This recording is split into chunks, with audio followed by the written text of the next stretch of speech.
Hello, everyone, and welcome to Let's Take a Stab at It. I'm your host, John Hoyer, and with me is... Jason Barch, and with us is...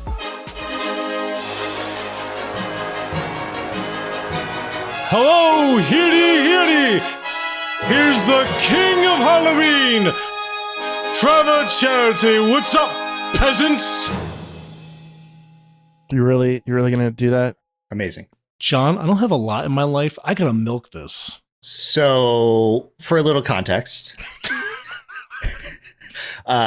for our Halloween special, we did a game show, which was centered around Halloween, and Trevor won. And he's kind of now the self-proclaimed king of Halloween. That was never part of the prize. I'm sorry. I remember hearing on that episode that, Trevor, you are clearly the king of Halloween. Yeah, from you. Yeah, it came out of your mouth. Yeah, I got a crown. I got a scepter. I'm actually sitting on a throne made of jack-o'-lanterns and that 15-foot skeleton from Home Depot. I'm sitting on it right now, guys. Can't be too comfortable at all. No, it's very comfortable. It is very comfortable. You're not even on a webcam and you're talking about this. So, John, have you recovered from that crushing defeat? Do we have to talk about this? Yep. Trevor brought it up. I'm just... Absolutely. Let's do it. I want to play-by-play. You won by one question, Trevor. John, what color is Freddy Krueger's sweater? I think you said black and red. No, it's green and red. Oh, silly Billy. That wasn't the one you won by. I know, but still, it was a jack-o'-lantern stupid story that Jason, you colluded. You two colluded. I'm not here for this. So I don't recall who actually won the section about today's film, Halloween. I don't remember. Probably I think me. It might have been you. It did. Yeah, the nerd. I'm a nerd. You just did a whole hear ye bit, and I'm the nerd. I'm monarchy. I don't know what you're talking about. Oh, I'm regretting all of this. Anyway, so we figured since we're doing a review of Halloween, we should have the king of Halloween on the show. He also begged. He begged. I don't remember that. I really don't remember that. And it's gonna be a great episode. We all love the movie Halloween. It's one of our favorites, and we're gonna have some fun. But first, let's get into what we've been watching. Jason, what have you been watching? So I have been working my way through Star Trek: The Next Generation. Nerd. It's something my parents always watched when I was growing up, and I was always intrigued by it. And I guess because of that, I've always been a big Patrick Stewart fan. He just kills that role.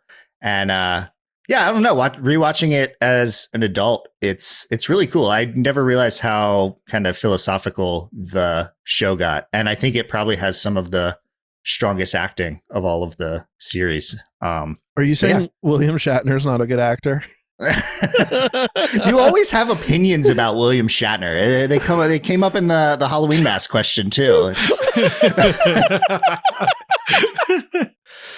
Did he do something to you? Did you not get a refund on Priceline at one point? Like, what happened?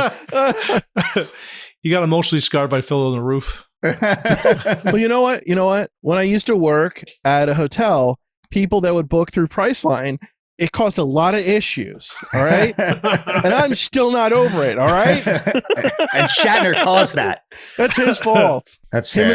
Him and that rug that he has up there. It's not fooling anyone, buddy. John, what have you been watching? All right, so I watched a movie called My Bloody Valentine, the original from 1981, maybe. I would just say 1981 and just roll with it.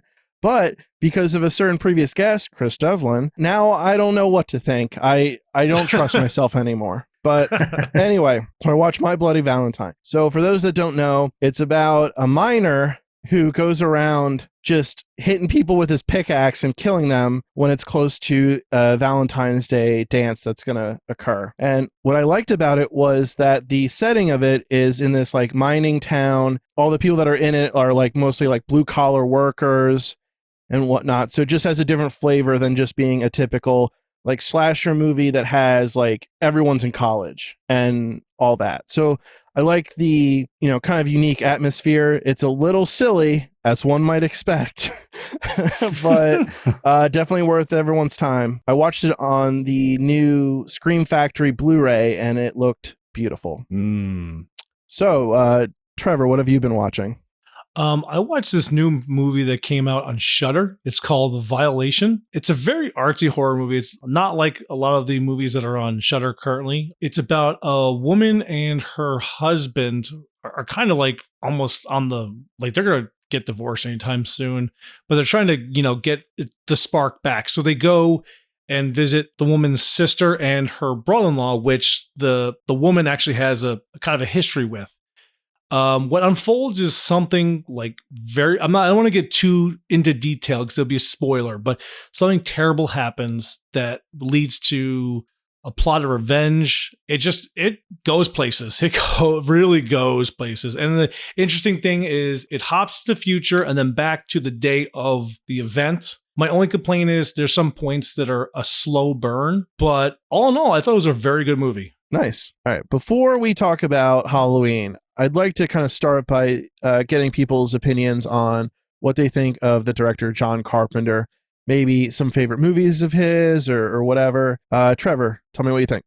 Well, I really, really love a lot of John Carpenter movies. He's probably one of my favorite directors. Me too. Yeah. Some of the films that I really, really love to rewatch over and over again is The Thing. It's so like it has a great psychological vibe to it of just isolation and paranoia. You got They Live, where you got the legendary Rowdy Piper. Well, I'm big wrestling fan, so that helps a lot. R.I.P. Yep, exactly. R.I.P. And Escape from New York, which it's very, very good. You got Snake Plissken, and then Kurt Russell. He's the best. Russell. Yep, Kurt Russell's the best. And actually, the actor who played Dr. Loomis is also in it. He plays the president. Oh yeah. Does John Carpenter what's his connection with Kurt Russell? Is he just like a big fan? He's in a lot of his movies, right? Yeah, they're buddies. Yeah. John Carpenter likes to use the same people he uses it throughout the movies. I mean, he used Keith David in The Thing and They Live. He used Kurt Russell for a lot of his movies. I respect that. Yeah. Like as a director, if you get a rapport with a certain actor, I think it can elevate the film. It's just if he, the actor kind of understands what you're going for and speaks your language, I think that's pretty invaluable. So one thing I'd mention is on a lot of the recent Scream Factory Blu-rays for John Carpenter's movies, especially if Kurt Russell's in it, he will be in like the commentary track with John Carpenter. Oh, they're just hanging. They're just pals. They're just hanging out. They're chilling. Like they're talking about the movie, but it's not like they're not analyzing it or anything. They're just kind of chilling out, talking about some stuff they remember. And my favorite thing is John Carpenter, whenever he doesn't seem like he wants to elaborate on a thing, he just goes, "That's correct." And they just keep talking. Moving on. I'm going to start using that for the pod. That's right. But yeah, no, so I love John Carpenter movies. I mean, for me, Assault on Precinct 13 is just one of his best films. It's his second film. It's the film just before he did Halloween. And it was kind of the reason why he was able to get this project off the ground. And Assault on Precinct 13, for anyone who doesn't know, it's a siege movie in a police station. And it's like almost like an unofficial remake of Rio Bravo. So it is a lot of fun. I think anyone who hasn't seen The Thing should be ashamed of themselves. I didn't know we were shaming people on this podcast, John.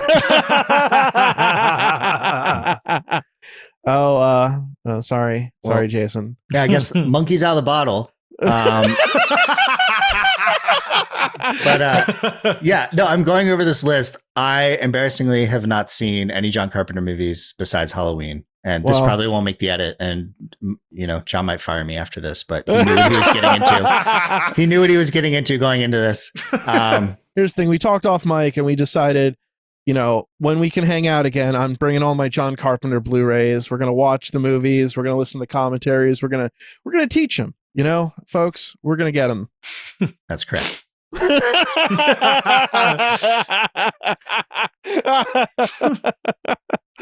Jason, do you want to do the synopsis? Oh, do I? You just crush me down to like this small, and then you're like, all right, now do the one thing you actually do on this podcast. Dance, monkey, dance. All right. The synopsis for Halloween. 15 years after being institutionalized for murdering his older sister, Michael Myers returns home to wreak havoc on Halloween evening. So I know you guys are both big fans. We're all big fans of this one.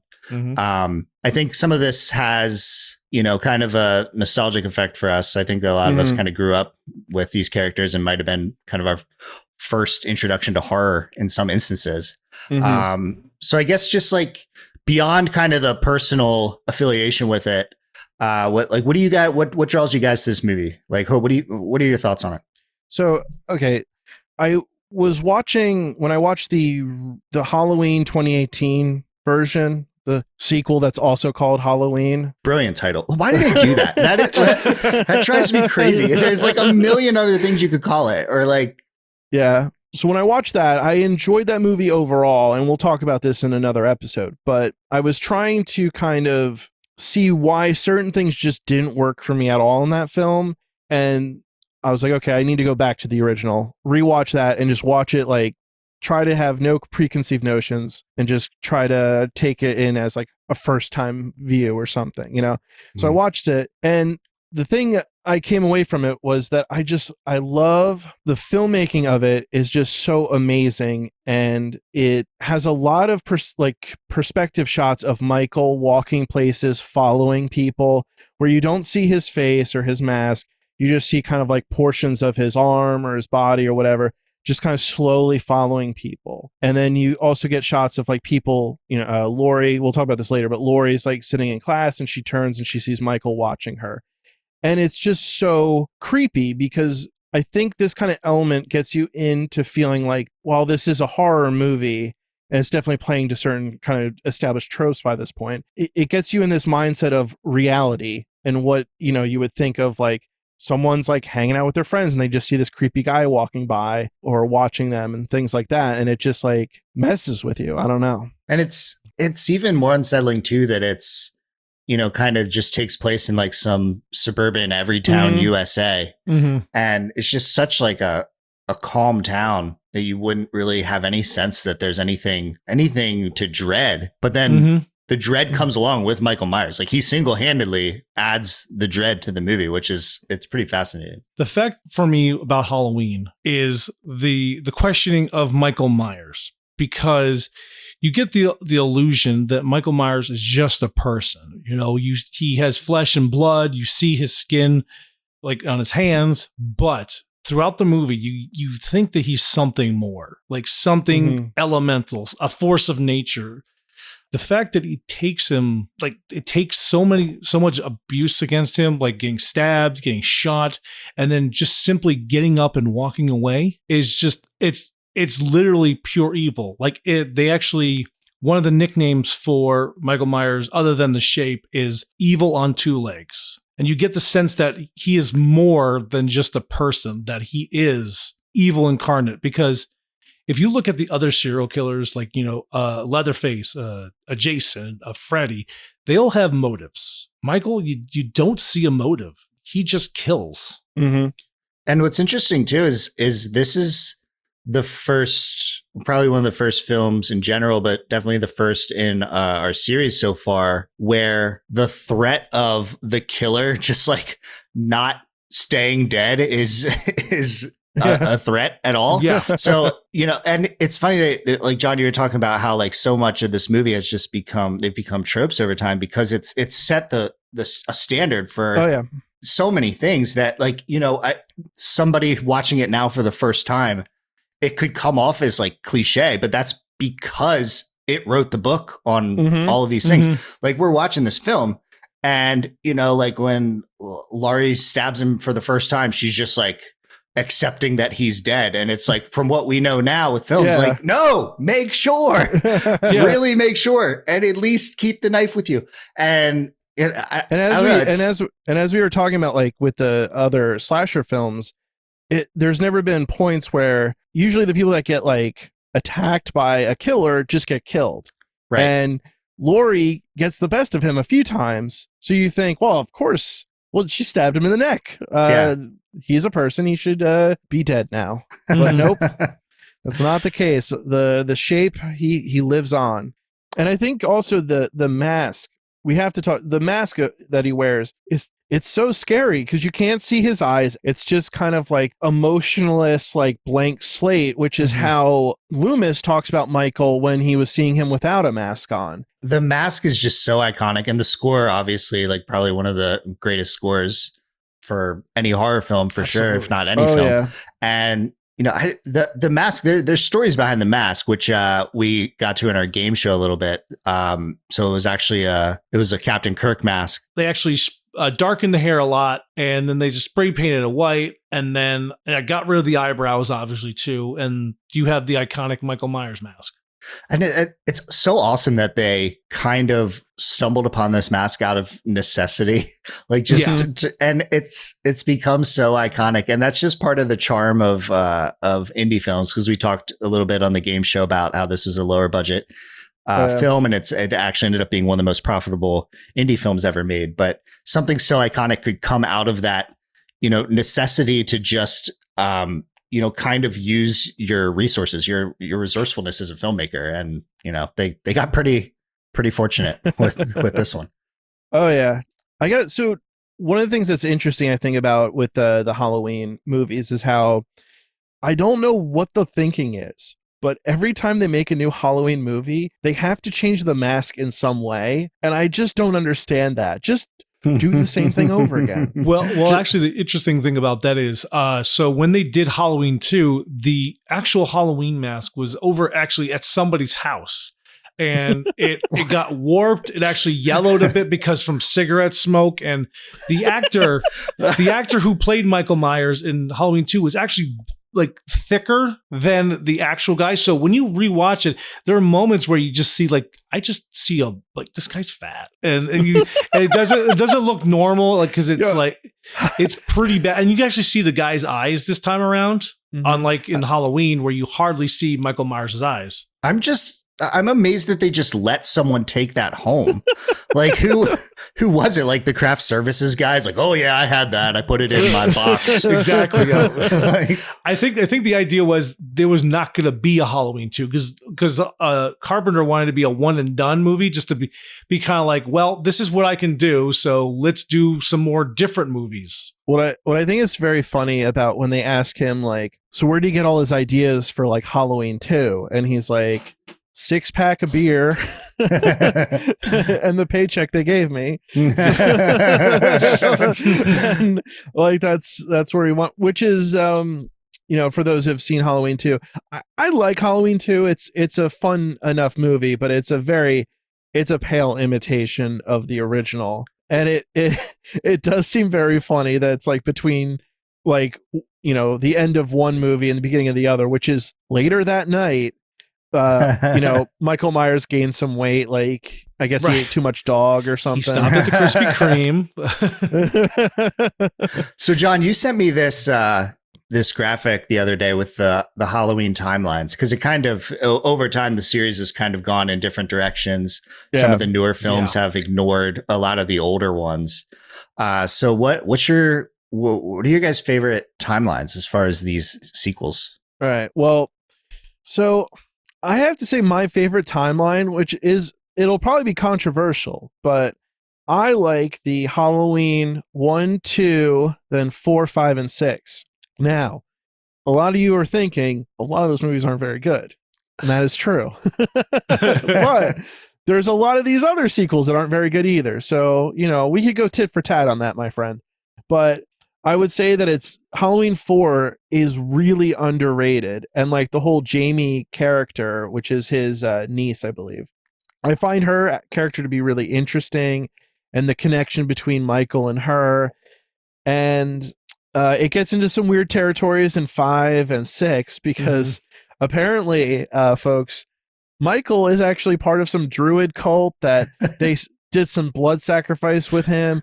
And when there's like these stars align to make a thorn in the sky, that's when Michael kills, which apparently is all the Halloween movies is when he decides to kill, I guess. And it's so ridiculous. Paul Rudd's in it. It's it's worth checking out, I think. The producer's cut is way better than the original version that they theatrical version, but yeah, no, it's a silly silly movie. Yeah. I also really like I like Halloween, and then the Halloween 2018 version. I think that shows. I'd like to see where the next two movies go, but I think that timeline shows a lot of promise. In the 2018 one, was Laurie supposed to be his sister as well in that one? No, so it's literally just the first one. Okay. And then the 2018 version. So they don't make any sort of connection in the 2018 one. Nope. They Wow. if anything, they go out of their way to ignore it, but not just ignore it. They go out of their way to have characters talk about something like, "Isn't she his sister?" And they're like, "No, that was just a rumor." I think that's what they have, which a little corny, but it is. I do. Okay, what do you guys think? Do you think it's better for her to be his sister, or is it better for her to just be a random person that he finds? Okay, so I believe that when you attach an objective to something, I feel like it loses some of like the momentum of the killer, the randomness of it. I'd rather have it be random because there is no attachment, there's no strings showing you, like, there's nothing that links you between Michael Myers and Laurie other than the fact that she survived and he's still alive as well. Mm-hmm. And he doesn't say it. It probably still bothers him. And even like, are you talking about the 2018 version? Yeah, in the 2018 version. Maybe I'm jumping way ahead of myself, but well, let's stick to the original. Okay, gotcha. We're gonna have you on for the 2018, my friend. So it's Jesus, okay. Spoilers, guys. Jesus. Anyway, you were saying sorry. Yeah. So I just think the fact that with Michael, he's just strolling and he's just following people around, and then he decides, okay, I'm going to kill these guys. You know, and not. So you prefer the random aspect. Absolutely, yeah. So I like the Halloween and Halloween 2018 timeline a lot more. Is there any other timeline you like? Because I think you've told me, I think quite a few times, that you're a huge fan of the third Halloween. Absolutely. That is criminally unrated. I know the idea was to try to make the Halloween series an anthology. So I feel like it was going in the right direction, but people are like, where's Michael Myers? Like, because I think around that time, that's when serial killers started becoming the anti-heroes, and like people start kind of cheering for serial killers rather than, get away. They're like, kill him. So I think around that time, people wanted to see Michael Myers over the Silver Shamrock masks. So, but like again, I said, I think Halloween 3 is really good, and I think it's overlooked, and I think some people should take another look at it because it's really good and it has like a different idea of like Halloween. And if that Tailspin, you could have gotten different stories like in the Halloween universe. I remember when I was little, I would get the I don't know what you call it. They were like the 5 movies, 5 days, $5, or you could do 6 movies, 6 days. Right, yeah. Those things at the local video store. So whenever I would get all the Halloween movies, I would always avoid the third one. I was like, that's not Michael Myers. So when I eventually got the I feel like I'm bragging today about all these Scream Factory Blu-rays I have, but when I got the Halloween Scream Factory Blu-ray set, that was the first time. I think that was in I don't remember when it came out, but I watched Halloween 3 for the first time when that came out a couple of years ago, and I did feel very stupid for not watching it up until that point. So you did like it. I really enjoyed it. Yeah, it's a very different kind of movie, and it's a little silly too, but it's fun. Yeah. I think the idea behind an anthology series is really cool with the concept of Halloween. I don't think they realized quite yet what they had in Michael Myers, and that that people wanted to keep seeing him. And it's also interesting too, if they did intend it to be an anthology, they probably shouldn't have made 2 a direct sequel, because then people are kind of still expecting him. So maybe just have started it as an anthology there. Well, the thing is, they did pay John Carpenter a lot of money to write the sequel, and he's like, all right, I'm going to stick with what I know. I already created this guy. So yeah, I love him. All right. So going back to the whole sister connection in Halloween, I'm kind of with Trevor that I kind of like the anonymity in the original. And I think that is interesting. And I think it is enough motivation for Michael Myers to want to get her, because this is his first night as a serial killer. You know, he took his training wheels off. He was a little kid. He got one out of the way. And like, this is his first night, and he's having a pretty good spree. And then Laurie foils it. And, you know, I think that's enough for Michael for him to be like, she's the one, like, I'm after her until this is over. But you know, the sister connection kind of makes sense, you know, with all the sequels. It opens up other possibilities. So I don't know. I get it either way. I think at the time period, it being like, oh, actually, she's his sister. Like it is like, oh, wow. You know, sort of it makes it more personal. Yeah. And then as time has gone on, in all movie franchises, you know, horror franchises have this thing that now it's like, oh, it's nice to go in the opposite direction back to that, where we're like, oh, it's actually better if it's just random. And the connection they make where she ends up being his sister, it's not like that much of a stretch. Like when films do it nowadays to just kind of keep going for the sake of continuing to go and for the sake of a twist or a connection or whatever, sometimes it's a lot more of a stretch than this would be. So yeah, like every Saw movie has some weird double connections. Yeah, right. Exactly. Jigsaw dies after the second one, but he's in, or third one, I don't remember. And he's in all the other movies and flashbacks, secretly having all these extra he has a bunch of wards out there. So I gotta mention that I think I've mentioned it on the show before. I am a Halloween H2O sympathizer, and I think it's underrated. I've been campaigning this for about 20 years or so. I don't know. I really like that one as a youngster. I haven't seen it in probably. Also, but can we talk about how stupid that title is? It's it's H20. H2O. Who gives a shit? Exactly. The only thing I liked about that movie is Michael's blowouts. Like, if you look at the movie, he had like a blowout haircut. It's just like ridiculous. Yeah, I don't know why they can't. It's like they either have like a mask that looks like it looks like merchandise of Halloween that was bought and used on set, or it's like really elaborate and decrepit looking. There's no like nice version of the first mask that's still used. Actually, the funny thing is they had a original mask, and halfway through the filming, they're like, I don't fucking like this mask. So they did a whole new mask. And since they were so far in, they're like, well, we can't reshoot some of these scenes. So they CGI a new mask. And actually the scene where like Laurie and Michael are fighting in the like the lunchroom, they have a crappy CGI Michael Myers mask, and it just looks terrible. It looks like PlayStation 2 graphics. Yeah. I think we all need to sit down and rewatch H2O, H20, H20, whatever you want to call it. Maybe. People forget it's one of LL Cool J's finest roles, and this is coming from a guy who's seen Deep Blue Sea. And any additional thoughts, Jason? Do you have any more thoughts praising H20? I think I praised it enough. I went to bat for it. That's really all they can ask at this point. And you also really liked Halloween Resurrection, correct? No. That one was really quite awful. One of the bus. That was. Could have done without that one. So let's get into the plot of the movie. All right, you ready, Trevor? Absolutely. Trevor, you seem a little distant today.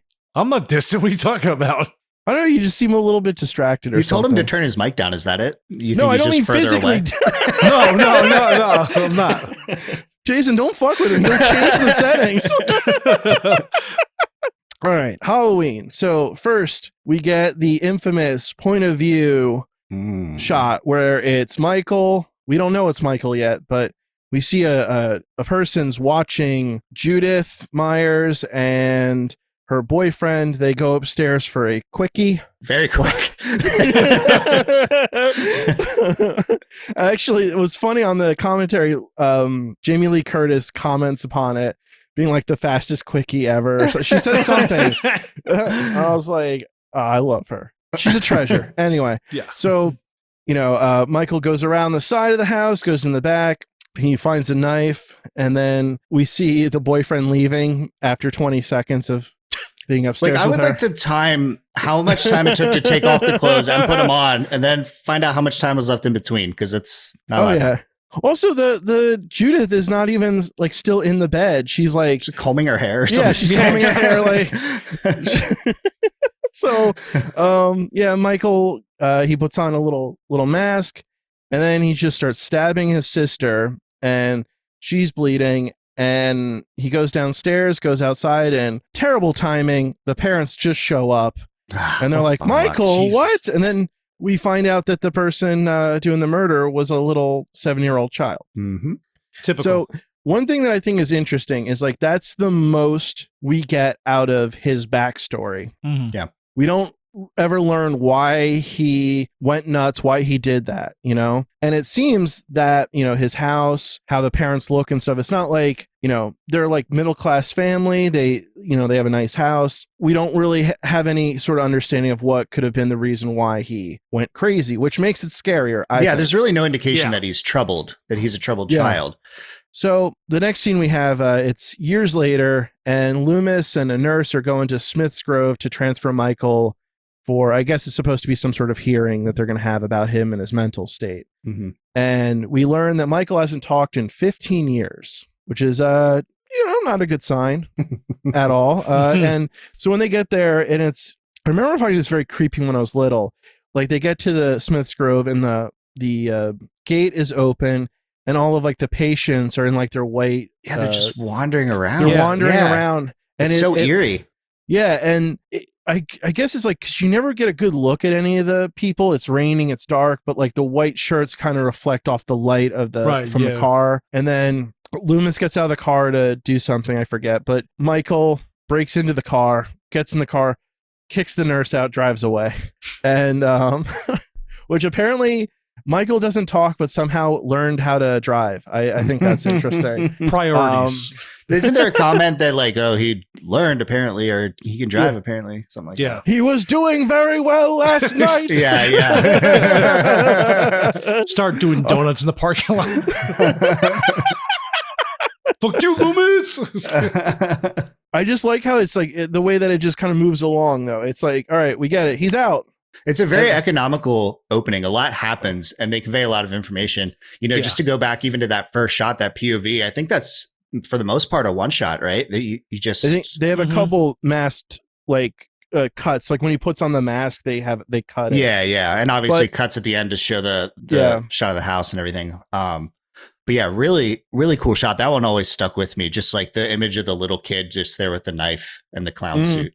Well, also it's like funny because if you stare at them as the camera's moving back, it doesn't quite make sense why they take off the mask, they go, Michael, and then they stare at him holding the knife, and then it's like 20 seconds of them just frozen, standing, looking at him. Like, but it's with the music. It works. And so, and the way that you see just more and more of like just a regular neighborhood, etc. Like it really works. And, you know, I don't know, John Carpenter, he's great.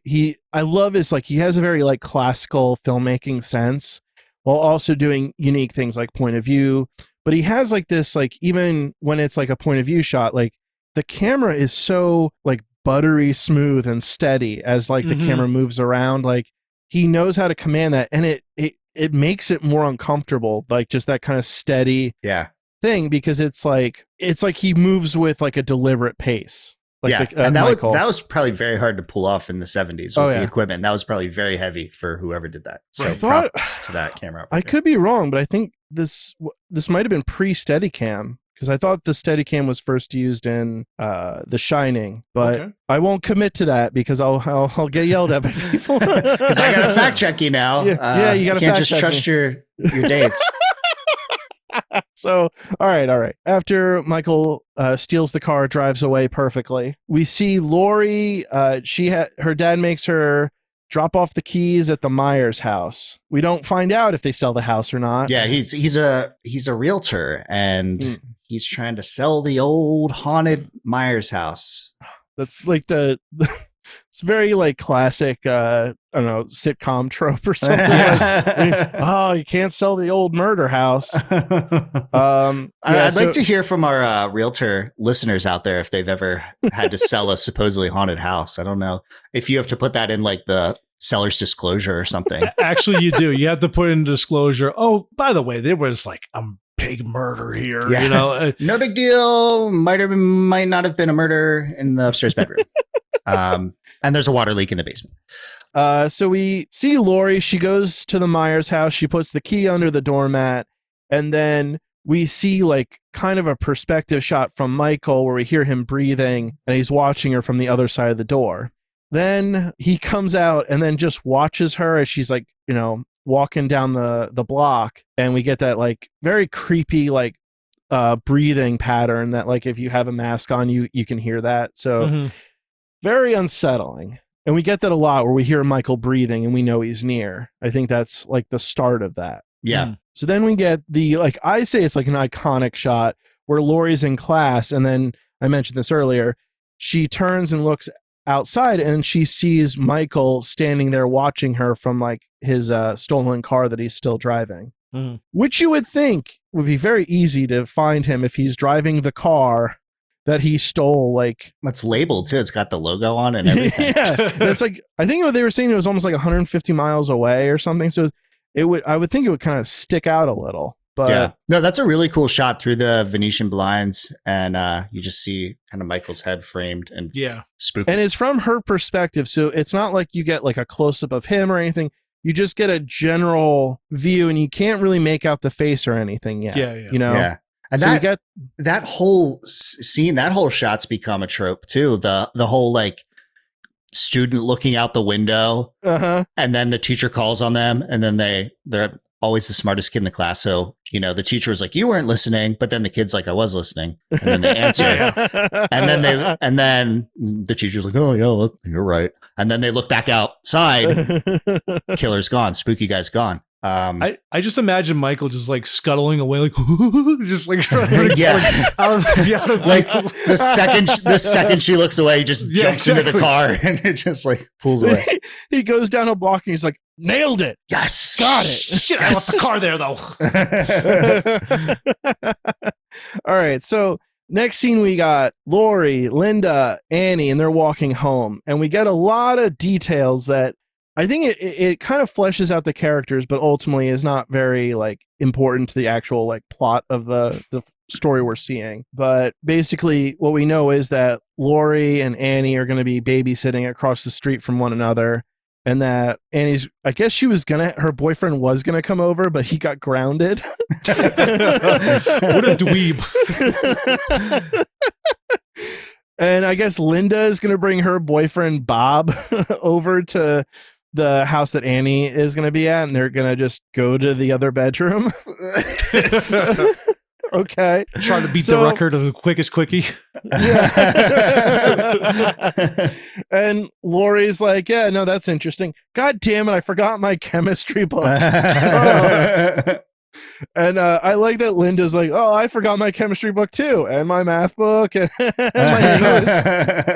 And she's like, I never read. I don't know how. No. So we get kind of the vibe that Lori is like a real goody-goody. But I think what I like about it is that she is that way, but also she's like, she takes it in stride. Like they like kind of pick on her a little bit, but they also know not to, like, it's not like they're like, you know, just destroying her over being like a dork. It's like they make little jokes, and then she's like, oh, okay, very funny, guys. Yeah, you know? she's the smart girl in the friend group. Yeah. Like, yeah, it's not like you're hanging out with John or anything. Yeah. I told you not to talk about that. I'm the king. Trevor, you've been warned.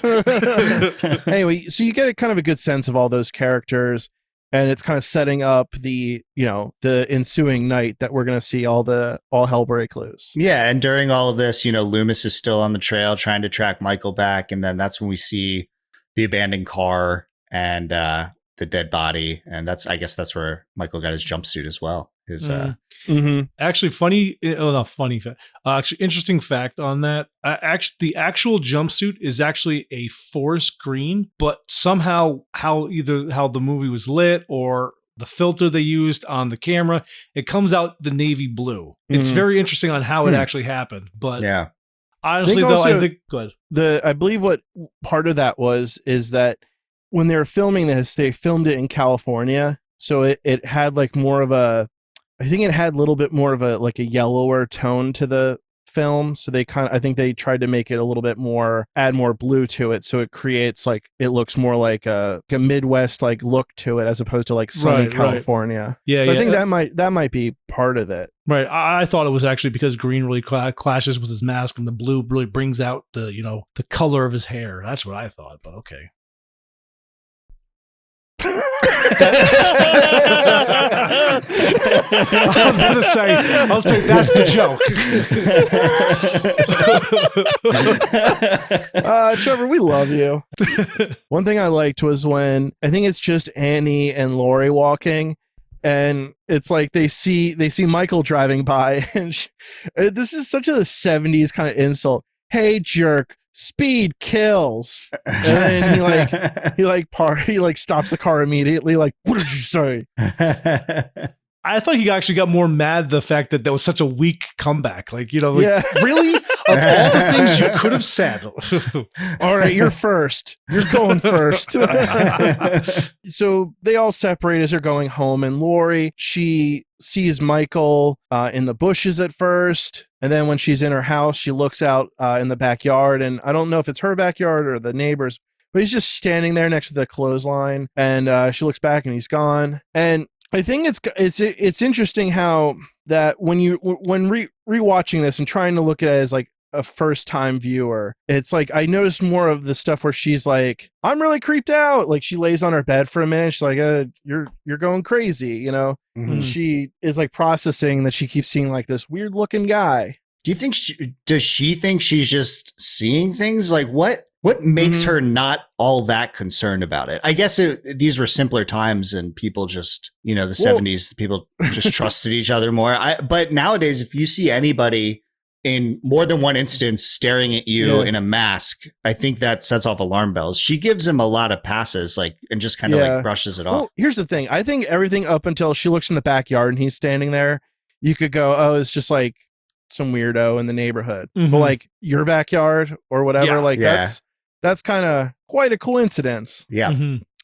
And anyway, so like we get her and Annie, they get in the car, they go drive to do their little babysitting gigs, and we're treated to a scene where we see like the hardware store was broken into, the alarm's going off, and the sheriff's there, and the sheriff is Annie's father. So Annie and Lori, they pull over, talk to him a minute while he give some exposition of like, oh, some crazy kids stole a mask, some rope, knives, No big deal. Yeah. Serial killer thing. Yeah. So they're like, okay, we'll see you later. And they drive away. And then Loomis shows up and he's like, can I talk to you? He's like, in a minute, I got to do stuff. And then while Loomis is standing there, you see Michael pull around right behind him. And they stay on Loomis as he's going, I wonder where he is. Yeah, and where he's like, Loomis is like looking up and down. I will wait here. Loomis spends a lot of the movie just standing in the same spot. Exactly. For such a smart guy, he's a little slow. Like he doesn't know. Like he shows up at the Myers house and he's just standing around most of the movie. And I love the reveal when he sees Michael's car parked across the street. He's almost like, oh, when did that get there? It's just like, what are the odds?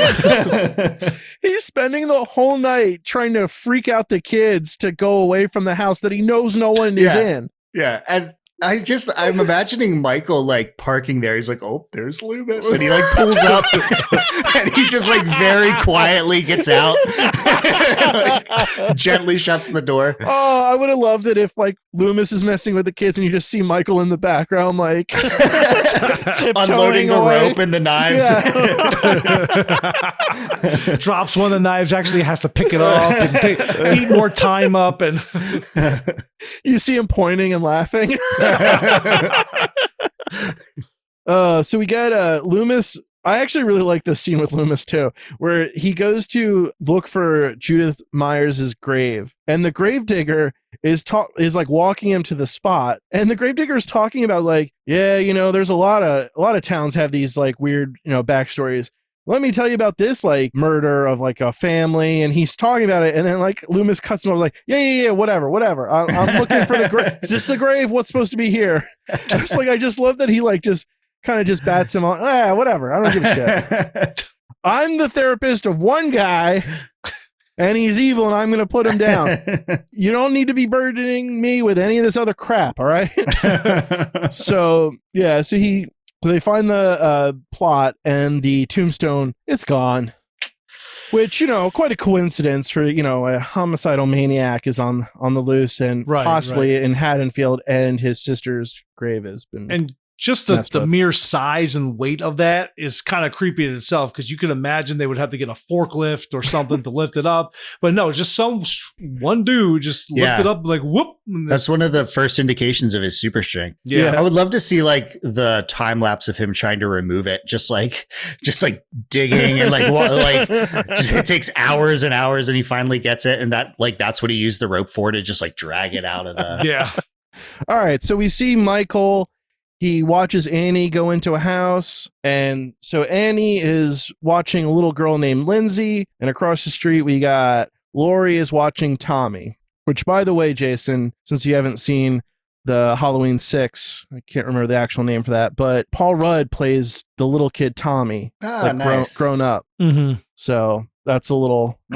Right. So then we got Loomis and the sheriff. They go over to Michael's old house. They go inside and they find a nice, I guess, a dead dog that Michael, what does he say? I guess like Michael got hungry or something. Like, I guess he got hungry. I was just like, it's very weird. He could have stopped at Arby's. Well, it's like he was at the hardware store. Like he could have just broken in somewhere else. And taken food. Yeah, exactly. Wouldn't that have been much easier than just like, I got a dog, now I'm going to bite it. Yeah, it's not like in the institution he acquired the taste for dog. It's like he ate normal food for 15 years. Why is he suddenly eating dogs? I mean, I imagine if he got a Snickers, this killing wouldn't have been a problem. He would have just been okay. You're so fucking corny, Trevor. I love it, because normally I'm the corny one, and Trevor just takes some of the spotlight off of me. Yeah, he's doubling down tonight. Okay. You're not you when you're hungry, Michael Myers. Snickers, if you're listening, I want to send us some money. Nobody can see me doing the money thing, but I'm doing the money thing. Loomis explains his genius plan to stay at the house. To stand in the same spot. Yeah, to wait for Michael, which, I don't know, like, ignoring like movie tropes, if you're like, oh, this guy is probably going to go on a killing spree and he's already been to his house, wouldn't you just assume he's not going to come back till he's done killing? Like, that'll be like, yeah, all right, I've done my killing for the day, I'm going to take a nap now at the at my house. I would think you'd want to be anywhere but that house to find him. I don't know. Well, this is why I want to know a little bit more of the backstory with Loomis and Michael. Is like, he's so certain that he's going back to the house, which I get, and it works in the film, but like, what is his motivation to go back to the house? It's not like there's unfinished business there or anything. It's just like, how does Loomis sense that he has this draw to his childhood home? I don't know. I feel like with the later films, they kind of double down on him being like kind of a crackpot. Mm-hmm. Like, who's like singularly like, oh, Michael. He's like always raving to people about Michael. So I'm not really sure what he's getting from that, especially Michael hasn't talked in 15 years. I mean, did he see some paintings of the old house that, Michael finger painted or something? I don't know. Right. Like, is one of the ultimate twists in the sequels that like Loomis is a patient too, and like he escaped the same night? Actually, that really worked very well. Honestly, that doesn't really feel that far off with the way he acts in like the later movies, you know. Well, that was the one thing I was thinking is like he seems way more dignified in this than in the like other films where they're just like, we'll pay him whatever he needs because he will add some like class to this like cash grab movie. I think Dr. Loomis actually feels personally responsible for the fact that Michael is out because he probably wanted to do something a lot sooner to prevent this from happening, because he probably thought this would happen sometime, somewhen. He didn't know when. And I think that's what the hearing was. They actually lock him up forever with no chance whatsoever to get out. And all of a sudden, the day before, boom, he breaks out. Yeah. I think also like, or at least I'm not sure if this is really indicated too much in the film, but my read on this was mostly that like Loomis tried for a very long time to get through to him. He never did. You know, Michael shut down after a while. And I guess it's in some ways he also feels responsible because he never was able to get through to him to help him. Yeah, I'm sure he does feel responsibility. And then now it's like, well, if I can't fix him, I'll kill him. So yeah, I don't know. I think it's an interesting dynamic between Michael and Loomis. I think unfortunately none of the other films I think really like they don't really get at anything significant or have any depth to that. But yeah, that dynamic is interesting to me, but I know there's not much to explore since they said he didn't talk for 15 years. So it's just kind of like would just be Michael sitting there. Yeah. So we have Annie. She's dealing with Lindsay. She, for some reason, spills butter all over herself, and then she just disrobes right in the kitchen. Yeah, her immediate instinct is to just strip down. Like, the 70s were wild, my friend. Yeah. Yeah. And Michael's watching her from outside. Of course. Yeah. Wide open window, really brightly lit room. Yeah. And then doesn't he knocks over like one of those hanging pots. Exactly. So Annie hears a hanging pot drop while she's like topless. And then the dog goes out there. And then you hear the dog get like choked like and murdered. And then she's like, stupid dog. Am I right? So... You know, so then she decides I'm going to have to wash my clothes right now. So I guess like they have like a separate, I don't know what you'd call it. Like it's like a detached laundry room. Yeah. Past the backyard. Yeah. So you got to go through the backyard to get to the laundry room. So she goes there, she puts in all her clothes to wash. And then I guess Michael follows her and locks the door. She can't get out. So then she goes through the window and she gets stuck in the window. Michael's an impractical joker. Poor Annie. He props up like a rake or something on the door. Yeah, exactly. Yeah. Like, does that work? I see that all the time in movies. Chairs and rakes. And it's just like, have people had success barricading doors like that? Yeah, actually it is. It's all about like, the momentum, like actually, because like the legs actually stop it from going, like it the way you prop it. Wait, Trevor's door is currently set up like that. Trevor, do you not have locks in your house? You just have rakes? Yes, exactly. Why do you think I work at Lowe's? Come on. They're like, you know we sell locks here too, right? Not with this kind of discount. 5 more rakes.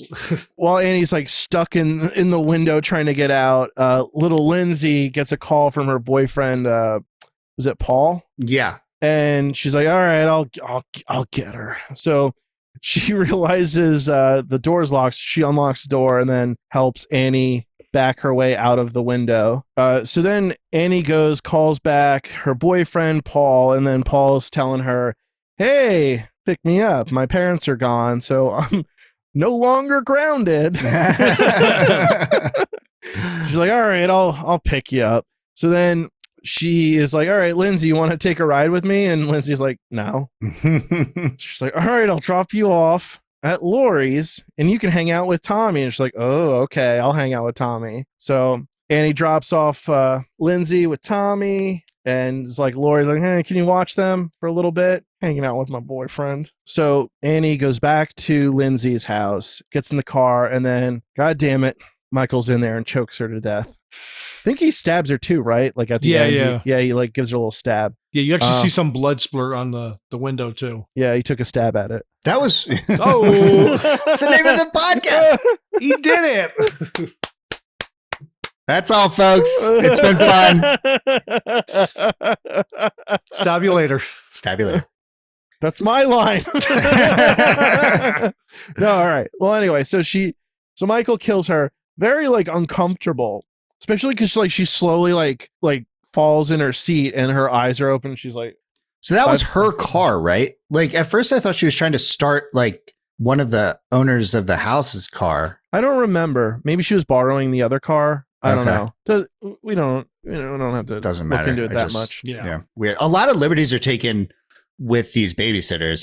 These were much easier things to get away with in the 70s before nanny cams and everything. But well, also like Tommy literally sees Michael bring Annie's lifeless body back into the house, which Michael somehow criminal genius yet goes to the front door in front of all the neighbors. And then Tommy's like, trying to tell Lori, I saw the boogeyman. And she's like, shut up. You didn't see anything. Meanwhile, she herself was been like spending the whole day going, I think I saw the boogeyman outside my house. It's like, no, stupid. There's no such thing as a boogeyman. She didn't make any of those connections. Yeah. Then we get Linda and Bob arrive at the house that Annie's watching, and they're like, nobody's home. I guess we'll just hang out inside. So just make ourselves real comfortable. Exactly. And so they're hanging out on the, I don't think they call, do they call or they get a call from Lori? They find out that Lindsay is staying at with Lori and Tommy, so they have the whole house to themselves, which proceeds to have another very fast quickie upstairs. It's quickie time. Which I also love that, like, she's like, all right, that's cool and everything. That was fun. Get me a beer, Bob. Yeah. And he's not even like, okay, they just like destroy that room. Like the sheets are everywhere and then they smoke in the room. Yeah. Like, it's like there's at no point are they like, all right, well, let's just make sure to leave this place untouched. Annie could lose her babysitting job, which she needs to, make money. Not anymore. Yeah. So he goes downstairs, and then I think it's probably the most like memorable kill in the movie is when he's getting the beers, he hears a noise, turns around, Michael just like starts choking him, like raises him up. Super strength. Yeah, super strength, and then stabs him with the knife, and it goes through him, and then he just kind of stays stuck on the wall. Yeah. And I gotta say, I'm not really an expert contractor, but I want to get the number of that guy, because if a knife with a guy in it, a knife with a guy in it. Okay, let me start over. Let me start over again. Okay, with a guy being stuck to the wall with a knife is still there and nothing has budged. Yeah, hats off to you, good sir. Man. You want the number for that drywall guy? Absolutely. Yeah. A knife with a guy in it. Whatever. I want the murder grade drywall, please. Yeah. Can we? But anyway, the best part of that scene though is when Michael like lets go of the knife and he kind of stands back and then he tilts his head like he's just kind of admiring his work, like he just painted his masterpiece and he's just stepping back and like, I could get used to this. I think I'm Banksy. pretty good. This is like probably the strangest murder right after that, which is to mess with the girl that's by herself in the house, Linda. He, as a little distraction, he puts on like a sheet, cuts out eye holes, and puts on Bob's glasses and walks in and then just stands there as she talks to him. Yeah. It is super creepy though. It's very creepy, but like you don't like the move. You don't like that move. I don't know. Michael. Like I just feel like it's a we're getting a little insight into Michael. It's a little right. We're seeing some more artistry here. Like he's tilting his head at a murder painting. Then he's like, okay, I'm just gonna stare at her and see what she does. Then she's like, all right, fine, don't talk to me or look at my boobs, whatever. You're not saying anything. So then she calls Lori, and then while she's calling Lori, Michael comes up and chokes her with the cord. And then Lori thinks she's just making sex noises to mess with her. But then it starts to sound like real murder noises instead of sex noises. So Michael puts the phone to his ear and like listens and starts breathing. She hangs up, I believe, calls back, and then no one's answering. And then we have a scene with Loomis, which we mentioned earlier, about him realizing, there's Michael's car. Well, let me walk down the street. And I think we also have like the sheriff shows up going like, oh, what are you doing? And he goes, I found his car. Go around the other way. Like, I like that he makes the sheriff of the town as his backup. Yeah. Like, I'm going to go the main streets. You do the back, behind the houses, like giving him like the grunt work of like, you're not the A-list material here, buddy. Yeah, it's the Scooby-Doo tactic. Let's split up, gang. All right. So Lori goes across the street. She goes upstairs, and then she goes into the bedroom and finds Annie like kind of sprawled out on the bed with the tombstone of Judith Myers there, and she finds all the bodies. They're all conveniently right in that room. Yeah. Yeah. Well, Michael, he's been prepping this for a while. Yeah, he has. Yeah, a lot of heavy lifting. Yeah, I mean, it's impressive that he got the headstone up the stairs. Exactly. I just picture him like putting it on the bed, and he's just like, worth it. I want to see the HGTV special on that, like him decorate the house, flip it or fly. After that, we get a really, I think this kind of shot happens a few times after this, but it's always effective. Where it's like Lori is standing somewhere, we hear the breathing, and then behind her, out of focus, we see Michael's face start like appearing in the dark. Oh, yeah. And I believe like what they used is they had like a spotlight that they slowly like turned up so that way you'd see more of his face over that. Really cool shot. Yeah. Very amazing shot. So he attacks her, and then she falls down the steps, and she's like, all right, I'm getting the fuck out of here.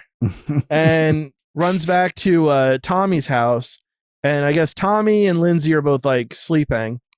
She forgot to bring the keys, so the door's locked. She can't open it. And then Michael's just walking towards her, and she's like throwing stuff at the window. Tommy, get down here. And then finally, he comes down, lets her in. The window's wide open, and then you hear Michael's breathing. He stands up from behind the couch, gets her arm only, which amateur move on his part, but it is his first day. Yeah, exactly. And I think a boss says move is, so she grabs a crochet needle and just stabs him in the neck. Yeah. And then he drops. Yeah. Glass jaw Michael. Yeah. And this is her first instance of just assuming that he's dead, assuming that's the end of it. Yes. Because she lives in the real world where like there aren't just like evil incarnate characters around. It's just, oh, well, if you get stabbed in the neck, you're down. So she goes back upstairs at that point and leaves the knife, which probably not a great move. Not a great move, but she seems pretty resilient without the knife. I'll say that. I think. She does. Yeah. She's there. She's telling the kids like, don't worry, he's dead now. And then he's walking right towards them. So I think she yells for them to go hide. Yeah. Okay. So then he like tries to go into the room that Lori's in, and Lori tries to mess with him by opening like a door that goes to like a deck outside. And then she hides in a closet, and she like uses a wire hanger to tie it closed. And then she just kind of sits there, and he is not, he does not fall for it one bit. He goes right towards the closet. Yeah. And he breaks in. She fights back. She pokes him in the eye. That was very precise too. Yeah. That one's an interesting move. I like the tactic of trying to make Michael think that she kind of jumped off the balcony or climbed down the balcony. Yeah. But I don't know about hiding in that closet. Like, she's already seen him punch through a normal door. She's like, I'm going to hide in this really thin, cheap closet door. You're really trapping yourself at that point. She probably would have been better off just jumping out of the balcony. But leaving the kids like, fuck you.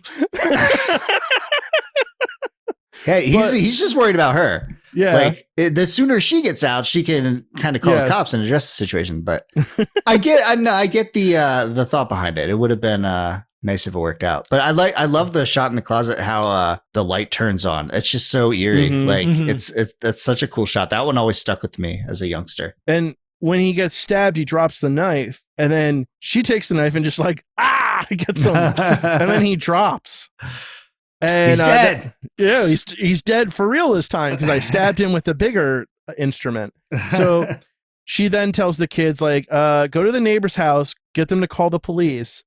And I love that the kids think, okay, what that means is as soon as we get out of the house, we should just start screaming at the top of our lungs. So they do that. And Loomis is like, oh shit, I know where he is now. So yeah, Loomis is just wandering the streets at this point. All according to plan. He's left his post. Yeah, so then we have he's at the right place at the right time, though. He is, though, and he goes upstairs. What if it was another crime happening and he's like, I don't have time for this, and he just leaves? Wait, is that Michael? No, I don't give a shit. Lori's kind of, I think she dropped or whatever to the ground. She's like exhausted, obviously. And then you see Michael sit up. And then she stands up, and then he gets up and he starts walking towards her. They start fighting. Loomis comes up the steps and then just unloads his revolver into Michael. And then Michael just drops out the balcony onto the ground. And he dies. And yeah, now supposedly. Yeah. So then she's like, "Oh, was that the boogeyman?" She says it was the boogeyman. He goes, "I believe it was." Yes. And I love the ending of this is so good. So he walks out, all right, and then he looks out there. Obviously, Michael's gone. But I love this idea. Like, so the music starts swelling, and then it cuts to all these dark places in the house, outside and stuff, where it's just like, and you just hear his breathing getting louder and louder. Like he's now become like kind of like this like supernatural figure that you never know like if he's coming for you or not. Like, and it really kind of drives that home and is so scary because he gets away at the end. And if you're a kid and you're watching this, you're like, God damn it. He's still around. Yeah. And Loomis doesn't even seem one bit surprised. Like he shot him 6 times. He fell off a balcony. He's laying there dead, supposedly. And then Loomis walks out. He's like, oh, great. I feel this going on for another 5 or 6 movies at least. Maybe a remake or so, and then another sequel. I don't know if this is true. If I read it somewhere, someone told me, or if I dreamt it up. I don't know if you guys can shed some light on it, but the closing sequence of all the shots, the dark spots of the house and everything. I heard that they just had to go. They went back through just random B-roll shots and it was still set up for the scene, but it was a time when like the camera was rolling when they weren't, the scene wasn't going, and they just pieced together that ending from that. Like it wasn't scripted that way or really storyboarded.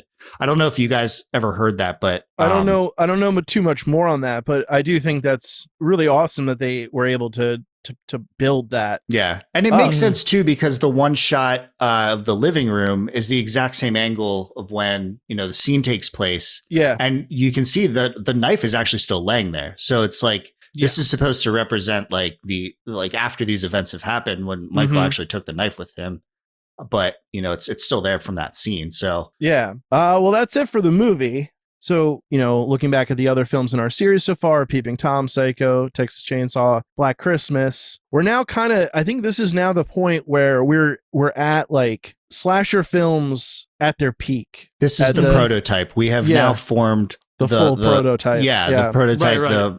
The roadmap that will be followed for every slasher film going forward. We see a little bit of the 4 films we watched already kind of incorporated into this. I know we talked in Black Christmas, we talked how, the director may or may not have inspired the entire idea for Halloween. So there's obviously that influence. And, we got the POV thing used, which we saw in Black Christmas and Peeping Tom, that's used in the opening shot and throughout. What's interesting with this one, I think, is more, I think the idea of POV shots has been a little bit more internalized in viewers. So like he can now have a much more steadier, deliberate like camera moves that are supposed to be POV, and we kind of get it. We don't need it to be like more handheld or shaky to be able to decipher the difference, And I think this is the first time in this slasher series where the POV actually works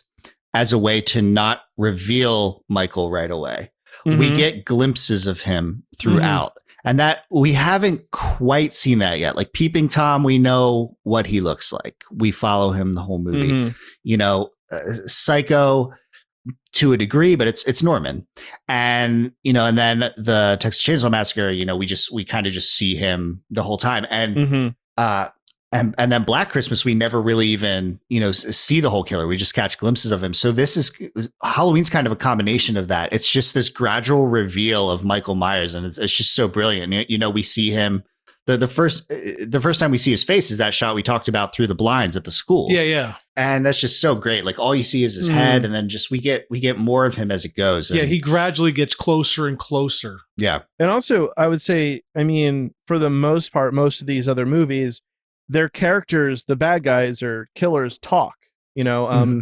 Texas Chainsaw, Leatherface doesn't really, but other people close to him do the talking for him. Yeah. So they talk. But you get more of like we were saying before, more of a backstory, more of an understanding of where these bad guys, what their origin, mm-hmm. what that came from, what's driving them. And this one, it's blank slate. We don't ever hear him talk. And, at the end of it, we're left wondering and having all these other questions about it. And, it's just, I don't know. It's interesting to see to see those comparisons there. Yeah. The origin stories always fascinate me. I think it's really interesting how, whether it be superheroes or, villains or slashers or whatever, just like how someone became who they became. And, we have caught glimpses of that with some of these slashers, and like John said, with Halloween, it's a little bit of a mystery, and that's scary in itself. What's funny is, and I think what a lot of movies get wrong sometimes about the origin story kind of thing is, if you make a movie about somebody about something, and then like 3 or 4 films later, you then give some new origin to that character, and like you show some backstory, it's like, that is always the wrong way to do it. Mm-hmm. It's always like, if you're introducing a character and you want to have a certain backstory, it needs to be baked into the movie, into like the genetics of it or something. Totally. And with series like this, it becomes kind of like, there's a more, I guess, corporate or studio element to it. So sometimes, mm-hmm. There's outside influence to what the story might be. It's these. I can't speak for all the sequels, but they started as more indie projects. But then when you get into these remakes or, these bigger budget sequels, the studio could be like, well, you got to explain this about Michael. Like, why add this? Yeah. But I think it's just like, and they talk about, if you take like writing classes or do writing exercises, at the very beginning, when you're mapping out your story and you're coming up with your characters, you want to have a backstory for all your characters. Even if you don't use it or reference it in that story, you still, as the author, should understand where mm-hmm. your character came from and what their motivation is. So and that goes back to having it kind of baked into the story. And I think that more horror films should consider that, especially if they're thinking about going on for so long. Because when you get mm-hmm. these sequels that it's like this contrived backstory, it almost makes the killer, the subject, a little less interesting and less formidable when you try to over explain where they came from. I just realized this now, but most of the things we've talked about so far are all like indie films or films that were like made, like the director wanted to make this story. Mm-hmm. Right. So we're getting a lot of like these, the storytelling that they're offering, like none of it's really like, it's a gig. Whatever. It's like something they wanted to do and they like worked to make it. And it's just interesting going forward when we start to look at like kind of the films that are made in the wake of these kind of like classics, and how those films tend to be very reverential to like these films. And it's more of like they're kind of reflecting some of the stuff back to the audience, some of the tropes and whatever. Whereas this stuff is very much like unique, like filmmaker visions that we're getting. And mm-hmm. I think these are very like wonderful movies so far that we've talked about. And, the group of films we watched so far have been awesome. You picked some good ones, John. Pat yourself on the back. Yep, exactly. I can't reach. I'm gonna cut that out. No, you leave that shit in. Anyway, we got some hard questions here, folks. So Trevor. Yes, sir. You love Halloween, right? Yep, Michael Myers, is he probably one of your favorite killers in movies? Yeah, absolutely. I think he is probably like the top tier, if not the best one. Okay. I'm teeing you up for another question. Okay. Okay. So, Trevor. Yes. Would you survive this killer? See, like I'm 50-50 on that because like I know for a fact that I'm probably not gonna have to deal with some of the bullshit of like suburban America, but at the same time, I do undress in the kitchen if I get butter spilt on me. Especially, I'd make sure the windows are open too, so any peeping Tom or any looky Lou can look through and like, oh, there's Trevor's panties. No, but so I mean. I'd probably say he's a cheeky one. I know. No, did Goofy just come on? I'm bashful. No, but putting all that together, I don't stand a chance against Michael. Nothing's gonna stop him. If he wants to kill me, he's gonna kill me. So, Jason, what about you? I'm a little torn as well, but Michael, he's the best. He's a first ballot Hall of Fame slasher, and I think I just got to respect that. I don't think I would survive. I feel like I could outrun him, but he always shows up later somewhere else. Yeah, that's what I'm saying. Like I could do that for a bit, but I think he would just catch up to me, and I feel like at some point I just that'd be it. I'd give up, and yeah. I don't know. I don't think I would be able to beat him in any meaningful sense. Mm-hmm. Here's the thing. I don't think I'd even be able to get a good stab in there first. Like, I think I would like try. He would like bat it out of my hand and be like really embarrassed for me. And then just he like hands it back to you.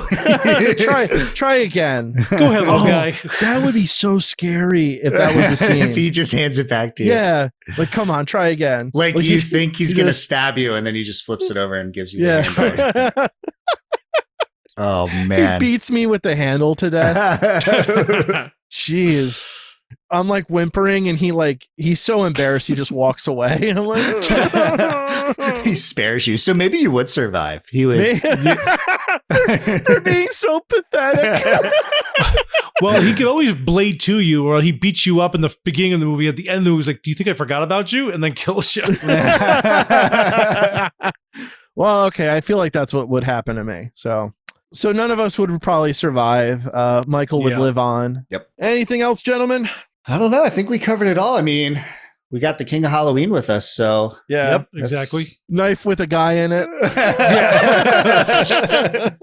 I'm sorry, Trevor. We love you. You know it. Yeah. Thank you, guys. Thank you for always having me on. I enjoy doing all these. I'm pretty much the guy. Like, how many episodes I've been on? Like 5 or 6 already. You're the guy? What does that mean? I'm the guy. You're the guy. Okay. I'm the guy and the king. You're not the king of Halloween. You're just the guy. I'm the guy. No, I'm the guy who is the king of Halloween. We have it on record.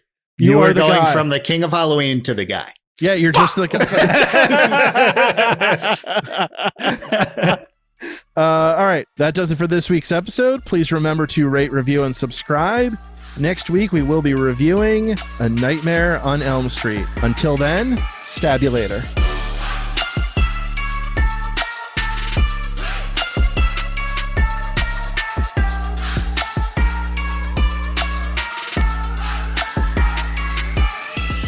Jack-o'-lanterns and that 15-foot skeleton at Halloween. That can't be very comfortable. Deanne, come on! What the fuck? I'm sorry, John. Hold on. Deanne? Is this a bit? I don't know what's going on. This is not a bit.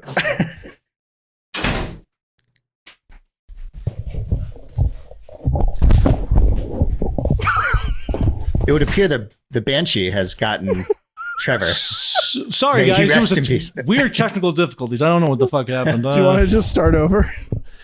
Yeah, I hope you guys don't mind. Hello, everyone, and welcome to Let's Take a Stab at It. I'm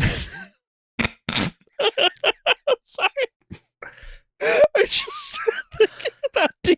Screaming. He's like, what the fuck? I'm I'm normally not like that. That's going at the end.